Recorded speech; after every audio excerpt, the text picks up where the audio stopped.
I'm Carol Makita, and I welcome you to the 4th annual LDSPMA Lifetime Achievement Awards. This year we have 3 recipients who have all surpassed the definition of prolific accomplishments in their careers. One of them has written over 100 books in multiple genres. Another edited thousands of books over 25 years, and then in her spare time wrote several books herself and toured as a speaker with Time Out for Women. Our 3rd recipient has run several successful publishing companies while innovating new technology for readers, while writing several books himself and raising a large family. Our first Lifetime Achievement recipient, Dean Hughes, receives this award for his accomplishments in writing. Dean grew up in Ogden, Utah, where he received a BA from Weber State University. He also received an MA in creative writing and a PhD in English literature from the University of Washington. Dean Hughes published his first book, Under the Same Stars, with Deseret Book more than 40 years ago. Not long after that first book appeared, he sold a manuscript to a national publisher. And since then, he has stayed busy in both the church and national markets. He has now published over 100 books, along with stories, articles, and even nonsense poems.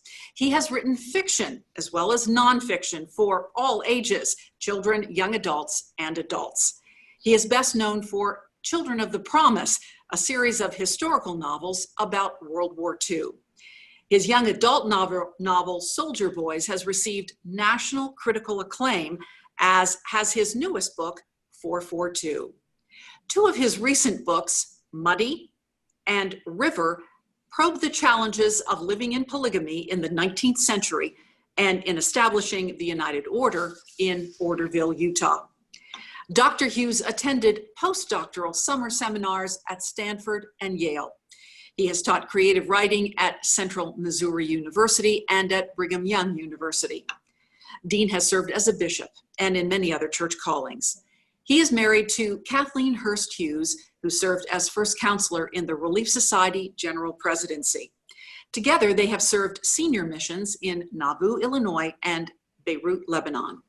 They have 3 children and 9 grandchildren, and a great-grandson who has taken possession of their hearts. They live in Midway, Utah.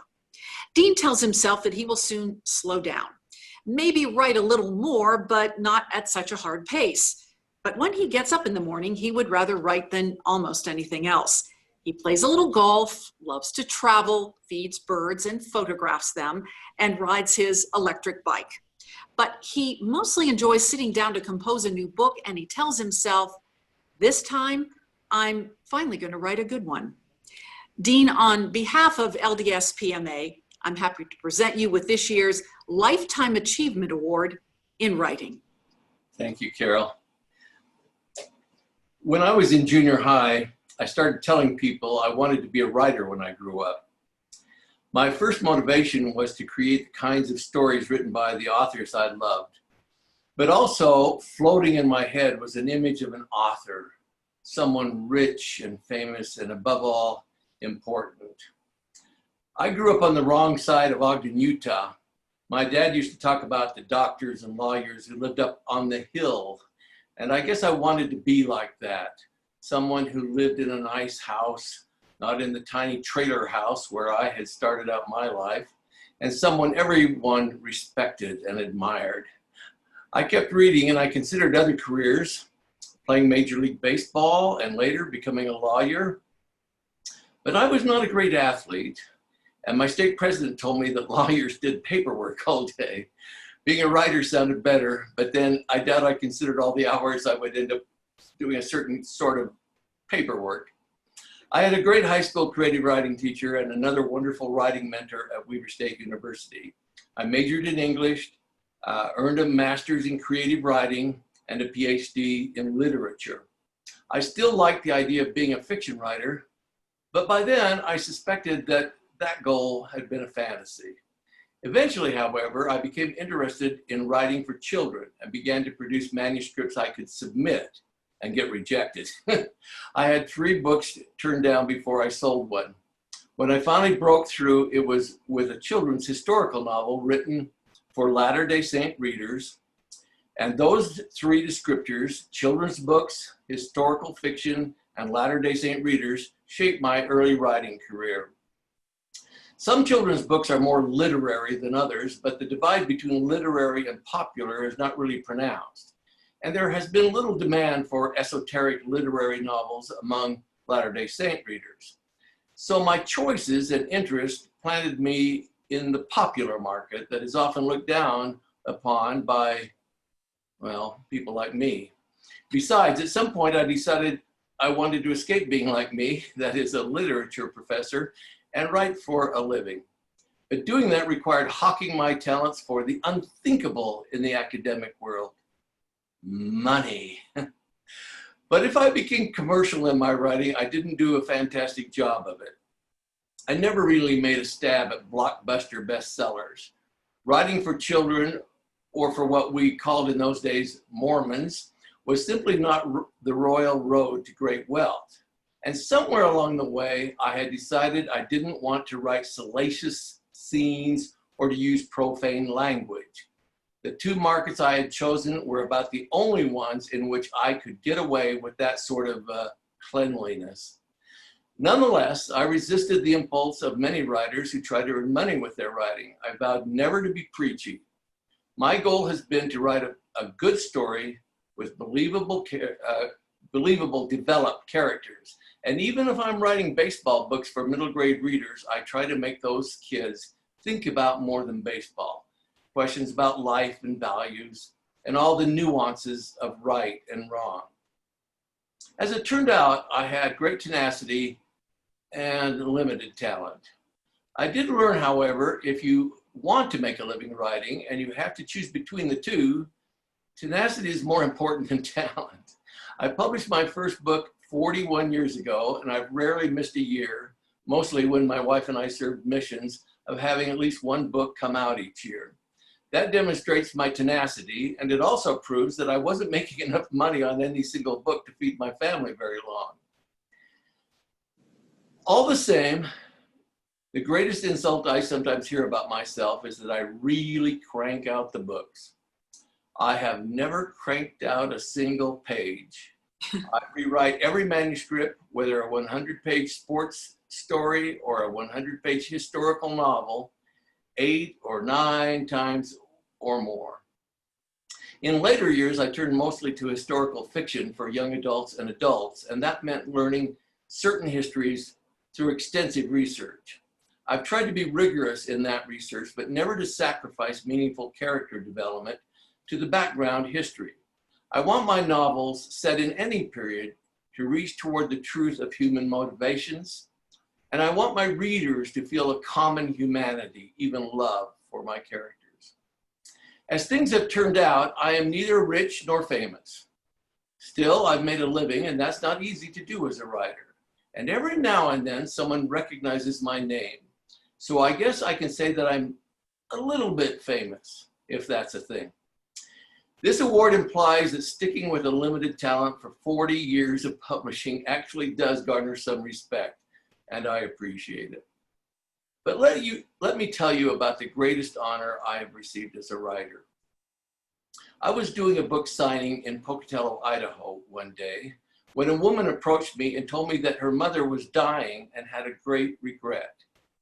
She wouldn't live long enough to know how the Children of the Promise series would turn out.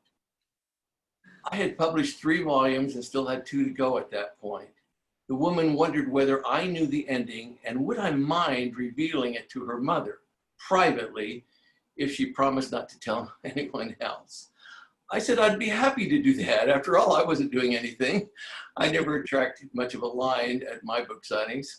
So the woman brought her mother over, and I told her how each character's story would end. A year later, I saw the woman again, and she told me that her mother had greatly appreciated my account. She had died not long after our chat, relieved and satisfied, at least about that. It was almost unimaginable to me that my fictional characters could mean that much to an actual living person. I can never think of that moment without feeling blessed to have spent much of my life sitting at my computer, actually a typewriter in the beginning, inventing stories that mattered at least to some people, children, teenagers, and adults, in both the national and Latter-day Saint markets. There is something wondrous about creating characters that become real to people, as though they are friends. And of course, the secret is we can know fictional people better than we know real life friends, even better than we know ourselves. And that's one of the values of writing stories. I feel thankful that I've had the gospel as my guide to what I've wanted to say with my books. And I'm thankful that Kathy, my wife, was willing to take the chance when I proposed a leave of absence for a year just after gaining tenure. And even more thankful that she didn't give up on me when that 1 year stretched to 17. I'm also thrilled to receive this honor with my friend Emily Watts, who edited my books for decades and saved me from many a stupid blunder. So thank you for this honor. Writing has provided me with a blessed life, my days filled with creation. That has been my payoff. I'm pretty sure that money and fame are overrated anyway.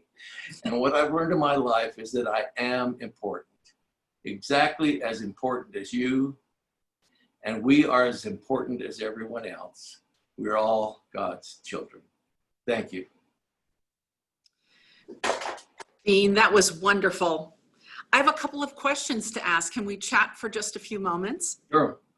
You mentioned that it's a wondrous thing to create characters that become so real to your readers that they come to love them.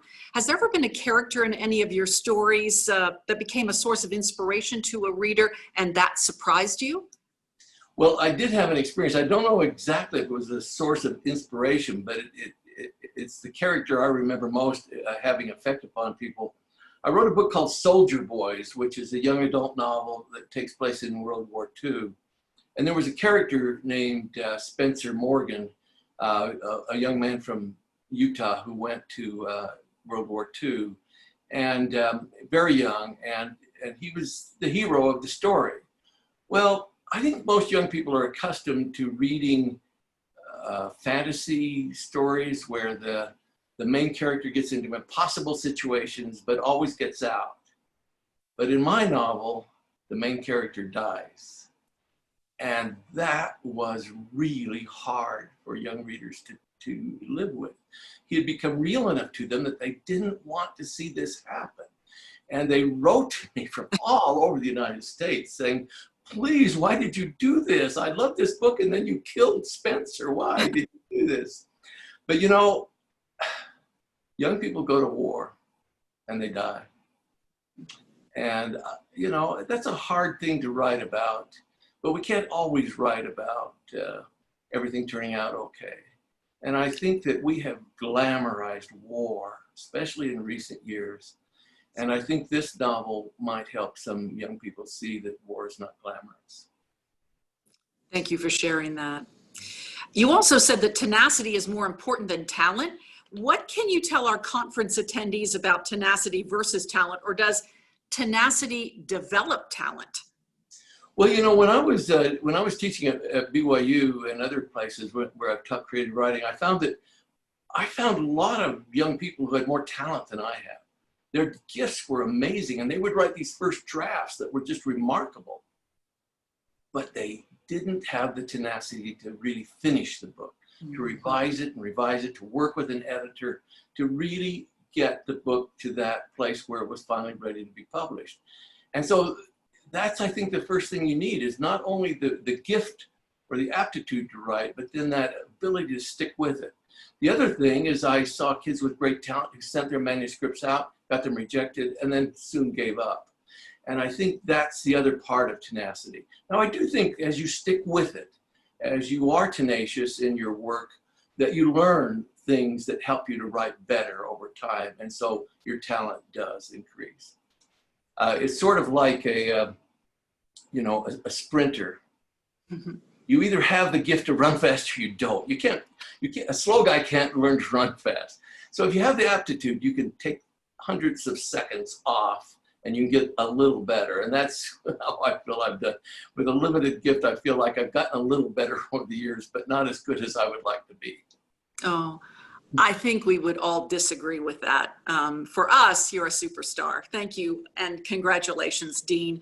Thank you for your talent and for that lesson about tenacity that has brought so many beloved characters to, hundreds of thousands, if not more, people around the world. Thank you. Carol, thank you. I appreciate it. Our next Lifetime Achievement recipient is editor, author, public speaker, and most importantly, a witty and wise wife and mother, Emily Watts. Emily's worked in the publishing department of Deseret Book Company for more than 40 years.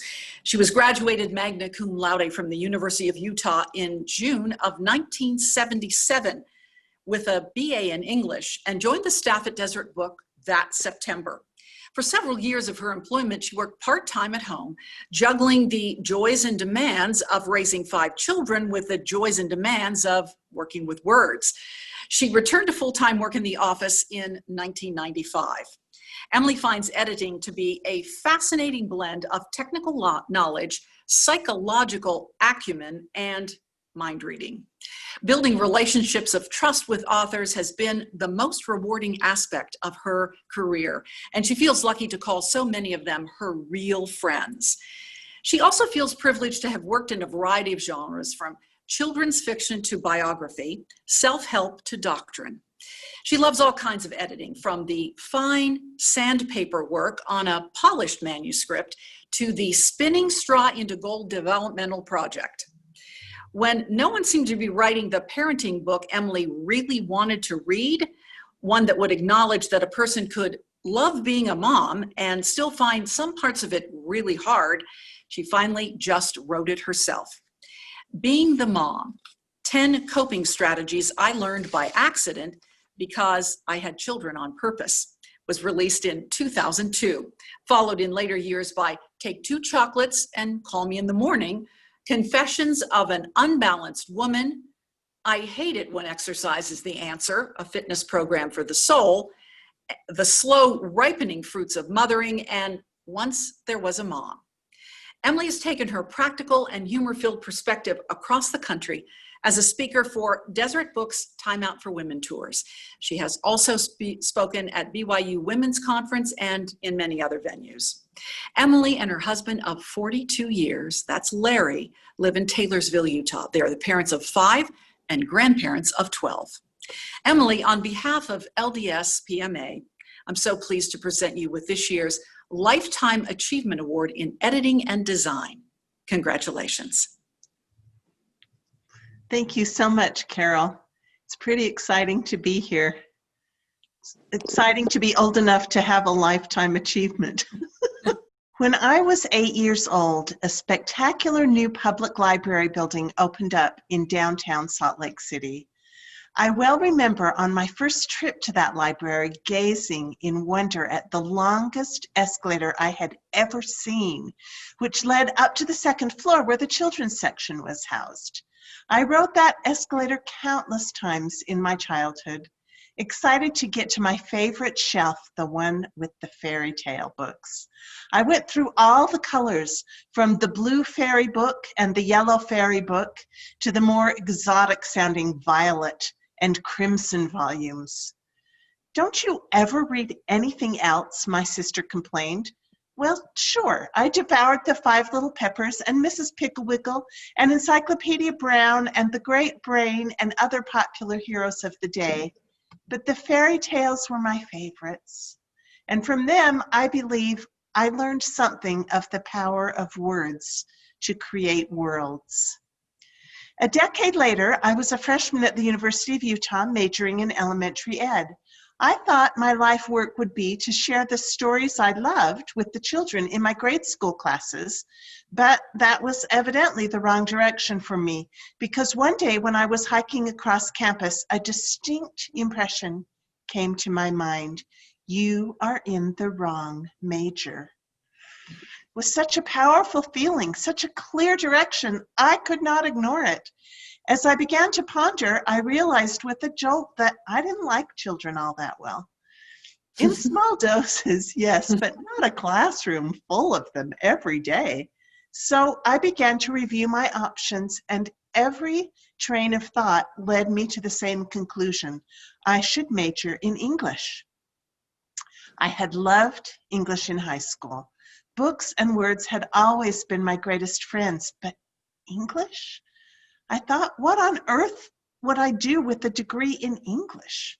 As much as I no longer wanted to teach elementary school, I really hated the idea of teaching junior high or high school, and what else was there? I was not the only one who thought this way, incidentally. Whenever the subject came up, which it does as a standard question among college-age students, what's your major? And I answered English, almost invariably the next question was, what are you going to do with that? Teach? No, I said, leaving it at that. It was a decision that seemed to make no sense, yet somehow it felt right. Suffice it to say that I can trace the origin of every good thing that has happened to me professionally, and many blessings I have experienced personally, back to the prompting I received and followed to major in English.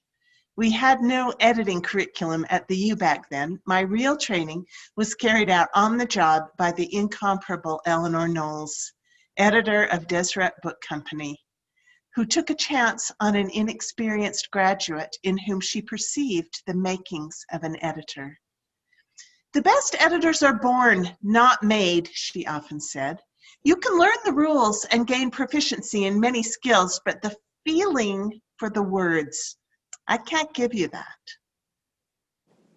I began working at Deseret Book in the fall of 1977 when the publication of what we then called the New Scriptures was fully underway. Oh, what a mountain of excruciatingly careful proofreading and scripture checking there was to climb on that project. From that experience, I learned that editing is a fascinating blend of the tedious and the invigorating. A good editor has to be, by turns, a coach, a mind reader, a wordsmith, an obsessive checker of facts, a grammarian, a critic, and a psychologist. I learned to build relationships of trust and good humor with a variety of authors, and I loved helping them feel confident that what they had written was worthy to send out into the world. I never worked with an author who didn't ask me at some point, what am I doing? Why did I think anyone would ever want to read this? And I would tell them why. And I'd help them see it was worth the risk to commit themselves in print to ideas about which they felt passionate. My own passions branched out in 1980 when I became a mother for the first time. I continued working at editorial tasks at home over the years as 4 additional siblings joined that first little girl. But my interests had largely shifted, and I watched eagerly for the parenting book to come over the transom that would speak my language. I knew just what it would do. It would champion the wonderful blessings of motherhood while acknowledging how difficult it was. It would say what we were all thinking, that although we adored our children, sometimes we felt like strangling them. It would give moms permission to lighten up and do mothering their way instead of worrying all the time over whether they were doing it right. When no one else wrote that book, I decided to take a crack at it, and in 2002, my first book was published, Being the Mom, 10 Coping Strategies I Learned by Accident Because I Had Children on Purpose. That book launched a series of speaking opportunities, including Time Out for Women and other conferences, which led to other books, and my love for words has found uses in all those arenas. Tonight, I'd like to acknowledge the tremendous privilege it has been to be able to engage that great love in the work I do every day. I'm grateful for this honor the LDSPMA has bestowed upon me, even as I feel a little guilty taking an award for just doing what I love. I'd like to thank my husband Larry for the support he has always given me and the innumerable times he has put up with my inescapable habit of correcting mistakes, perceived as well as real.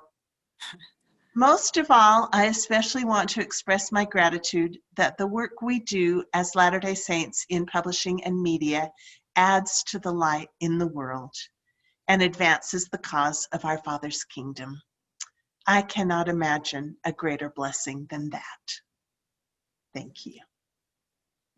Beautifully said, dear Emily. May I just ask a few questions? We chat back and forth a little. Sure.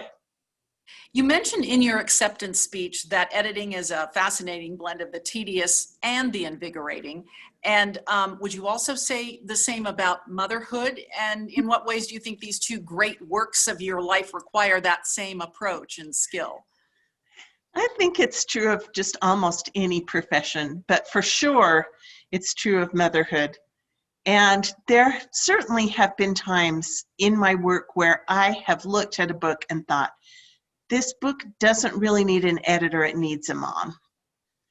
Just needs someone to help it along and feel like it's going to be all right and to not be worried. And I feel like my work as a mom really helped me be the kind of editor who might be able to help an author feel all right about stuff. I hope sometimes that they felt, yeah, your mom's got your back here. It's just going to be fine. So yeah, there are lots of similarities for sure. In some of your speaking engagements, you've mentioned that unless we're slightly off balance, we don't progress and move forward in our journey through life. What advice do you give our conference attendees about feeling uncomfortable and off balance in their careers? Boy, it's a time of off balance, isn't it? All the questions in this era. We all feel a little off balance, I think, at the moment. Here's the thing that I have noticed. It's very easy to get complacent. And every now and then, you have to make a really bad mistake and have it shown to you so that you can remember as an editor that you have to be careful. You think that you've gotten really good at this and you didn't realize that that cover came through witness to the martyrdom instead of the martyrdom. And the whole printing will have to go. I mean, sometimes you just, being thrown off balance in that way is a good reminder that no one is infallible, even a really good editor, even a really good employee, even a really good newscaster, even a really good anything. And that means we have to keep striving and keep trying and keep paying attention. I think it's really useful sometimes to be shown our imperfections. Beautifully, beautifully said. Congratulations once again, Emily, and thank you for all the work you've done to help bring so many books to publication, books that have edified and uplifted.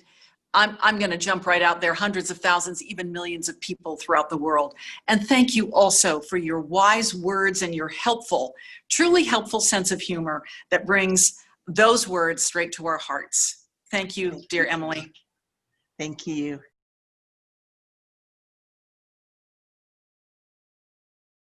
Our final Lifetime Achievement recipient is receiving this award for his accomplishments in publishing and media, Christopher Robbins.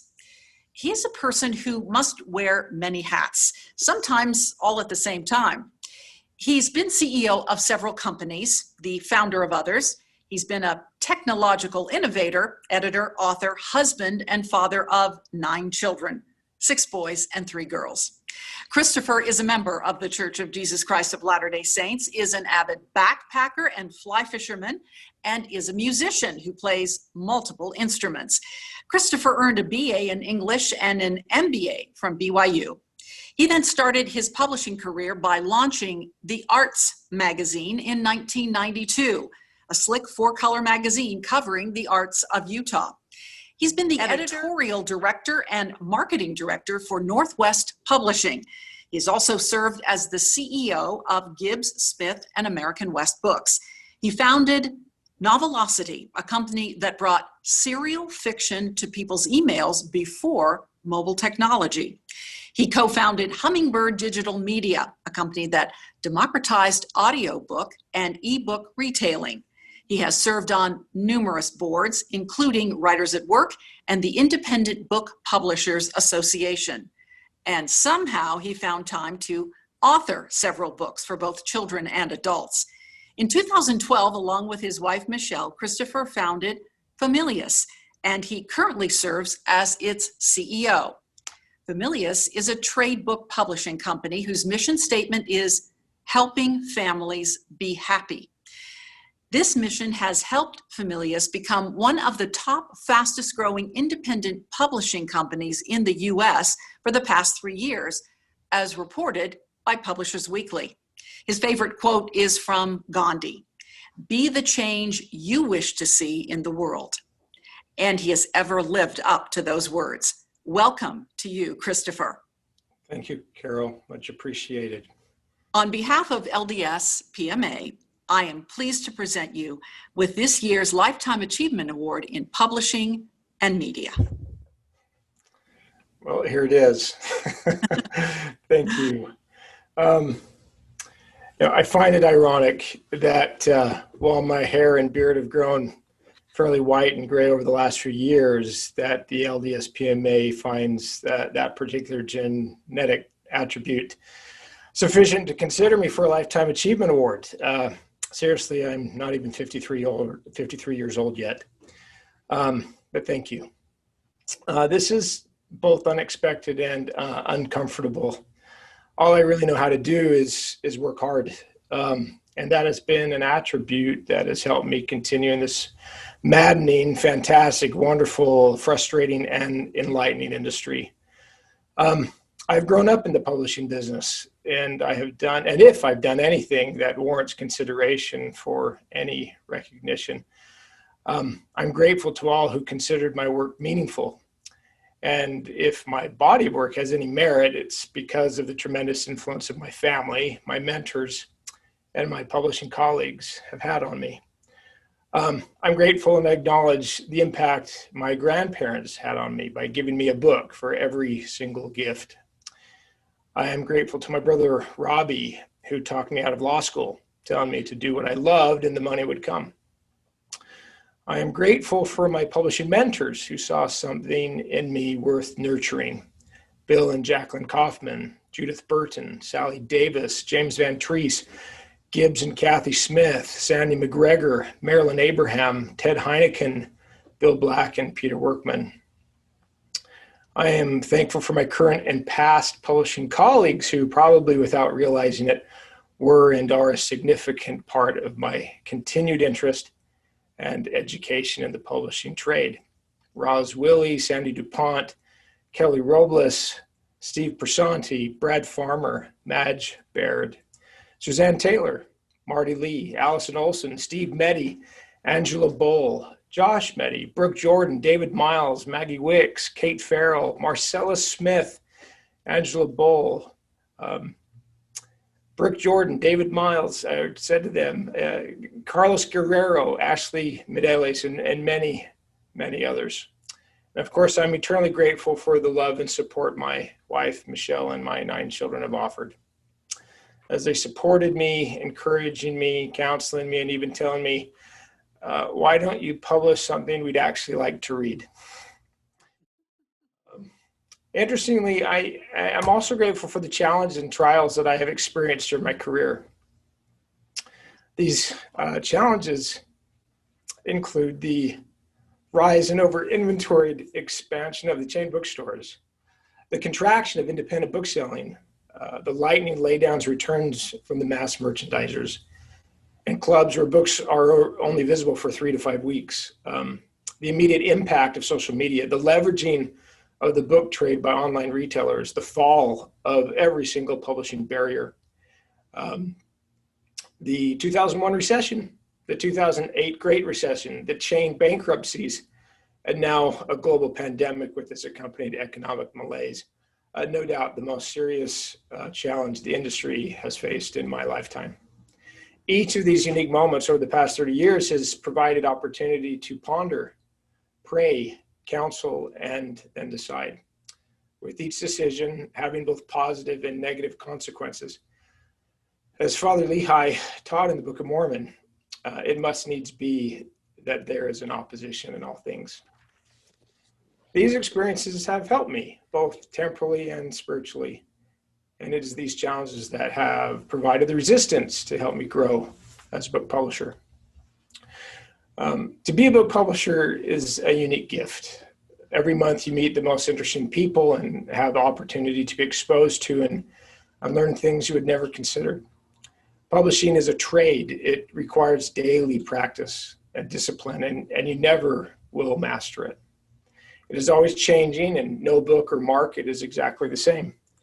A publisher is a venture capitalist, with every book a unique investment in the publisher's portfolio. The important thing is to be successful enough to keep playing the game.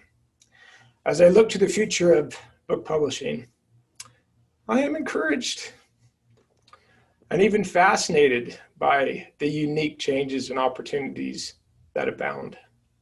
The ability to interact with the end consumer, our reader, has never been more accessible.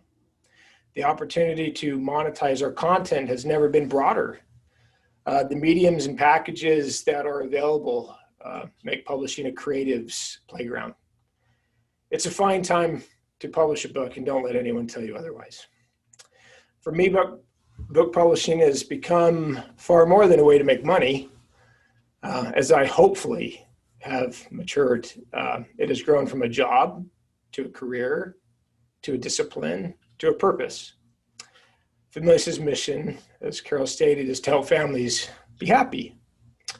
The values and mission statement of the company adopted from the proclamation to the world, the family, have helped define what we publish and how we work. We sincerely try to publish content that we think will help families love, learn, work, pray, talk, heal, read, laugh, and eat together. As we've said at the company, the family that eats together stays together. And we've borrowed and adopted President Harold B. Lee's statement: the most important work you will ever do will be within the walls of your own home. We're absolutely flawed, and we rarely meet our expectations. We've learned not to fear failure, but to fail as fast as we can, turn around and try again. The truth is we're never failing, we're learning. And that's one of the great purposes of life, to gain experience. As a member of the Church of Jesus Christ of Latter-day Saints, I feel that we have a divine responsibility to do good in the world and to be the light of the world. Publishing provides a wonderful medium to explore that objective. Books can bring light to a challenged and troubled world. I sincerely hope that in 2020, as an LDSPMA member, that you find meaning in this unique and challenging year, and that the work you do will find its voice and bring light to the world. Thank you. And thank you so much, Christopher. May I ask you a couple of questions? Sure. Well, you've worked with many writers and trained editors over the years. What do you teach your editors so that they come together with the authors and share a common vision? And how might that be different with the way editors work in other publishing houses? Well, I don't think I can speak exactly of how editors work in other publishing companies other than the ones I've worked in, right? And I think every publishing company is a little bit different. And also, I'm a jack of all trades and a master of none. So I'm the absolute worst one I'm the worst one to ever copy edit a book if you need a copy editor. But I think there are 4 principles that we try to teach at Familis that help. The first one is intent. You know, what is the author's intent with this book, and how does it align with our mission, right? So we need to understand that. The editor needs to understand that. Second is, who is the consumer? Because if we can match the intent to the consumer, now a lot is solved. And so they really have to understand that demographic. The third and fourth, I think, are more interesting. The third is stewardship. We teach everyone at the company that as a licensor of intellectual property, we have a stewardship with that author and with that content in particular. And that stewardship is taken very seriously. And so their job is to nurture that content and help that author have the best voice possible. And the fourth one, I think, is something that sometimes we forget, and that is a publisher is a venture capitalist. And so we work with the editors to make sure they understand that we have to expect a return on this investment. And how are we going to do that? So those four principles, intent, market, demographic, stewardship, and venture capitalism, I think help our editors define their role. That's great information to pass along. Thank you so much. You mentioned that with Familius, you try not to fear failure, but to learn from it as quickly as you can and then move on. Has there been a time in your career that you felt you can't get away from that failure lesson, and how did you persevere and overcome it yourself? Oh, yeah. I fail every day, honestly, and I'm learning. The Arts magazine didn't succeed. Northwest Publishing had its own dramatic problems. Gibbs Smith Publisher had its significant issues, and I made a tremendous mistake in having to have the company be too leveraged in home design and architecture and state history textbooks when the Great Recession hit, which really hurt that company. American West Books, we're tremendously impacted by this pandemic. I could go on and on about all of my failures. There are too many to enumerate. But I think that in publishing, you have to be very risk tolerant. And one of the failures that you always have as a publisher is returns, right? 100% of what books you put into the trade marketplace will return for full credit if they don't sell, right? So so 20, 30%, 15%, whatever your percentage is, well, maybe you could call that a failure. And so I look at that and just say, what can I do different? I remember one time with Gibbs Smith, we were in a room together, just mourning the number of returns that had come back because of the chain expansion and then contraction. And he said, well, what you're saying, Christopher, is that we need to make books that sell. And I said, Gibbs, if we can't do that, we should lock our doors and go home. And so we just look every day, can we do better? And failure is just change the word failure to I'm learning. Christopher, thank you for the insight and the honesty. It's been lovely to be with you. Thank you. I should say congratulations to all three of our recipients, to Christopher Robbins, to Emily Watts, and to Dean Hughes on this remarkable recognition of their careers and their lives. And they've shared their faith with us as well today, which has been beautiful. Thank you, everyone, for watching the LDSPMA Lifetime Achievement Awards ceremony. We'll see you next year.